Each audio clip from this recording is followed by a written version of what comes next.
ગુજરાત સરકાર દ્વારા જે પ્રમાણે આ વિસ્તારના અમારો જે ઉત્તર ભાગ કહેવાય વડોદરા શહેરના એના વિસ્તારના નાગરિકો દ્વારા જે રજૂઆત અમને મળી હતી અને વિશેષ રૂપે સિનિયર સિટીઝન દ્વારા અમને જે રજૂઆત મળી હતી કે અહીંથી ઉત્તર ગુજરાત તરફ જવા માટે છેક બસ સ્ટેન્ડ 3-4 કિલોમીટર વિસ્તારમાં જ છે, છતાં પણ અહીંયાથી નિઝામપુરા બસ ડેપો જ્યારે અવેલેબલ છે તો અહીંયાથી ઉપાડવામાં આવે તો આજે 7 બસો એટલે કે 2 નવીન બસ એટલે કે નિઝામપુરા ડીસા અને નિઝામપુરા રાધનપુર 2 નવી બસ, ગયા અઠવાડિયે 1 નવી બસ અને એના સિવાયની 5 બસોના રૂટ એ શરૂ કરવામાં આવ્યા છે અને આ 5 બસો પાદરા, વાઘોડિયા, કરજણ, ડભોઈ,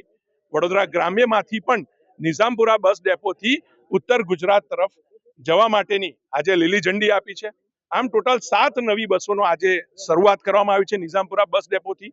અલગ અલગ અંબાજી, ડીસા, પાલનપુર, રાધનપુર, મહેસાણા આ તમામ ભાગની અંદર આ બસોનો જ્યારે રૂટ વધ્યા છે ત્યારે અહીંના નાગરિકોને ખૂબ સરળતા થવાની છે. લાસ્ટ ટાઈમ પણ મેં કહ્યું હતું કે આ પહેલી બસનું અમે લીલી ઝંડી આપીએ છીએ. ભવિષ્યમાં બીજી બસ શરૂ કરવામાં આવશે. દર 15 દિવસે એક બસ શરૂ કરવાનું અમારું પ્લાનિંગ હતું, પણ લોકોની માંગણી હતી કે ઝડપથી આ બસો શરૂ કરવામાં આવે. તો આજે એક સાથે 7 જેટલી બસોને અમે અહીંયા મૂકી છે અને હજુ પણ અહીંયા જીએસઆરટીસી વિભાગ અમારા જે મેનેજર છે એ પણ અહીંયા સર્વે કરવાના છે કે આ બસો મૂકતા પણ જો પેસેન્જરો અહીંયા વધુ સંખ્યામાં આવે છે તો અમે નવી બસો કરવા પણ કટિબદ્ધ છે.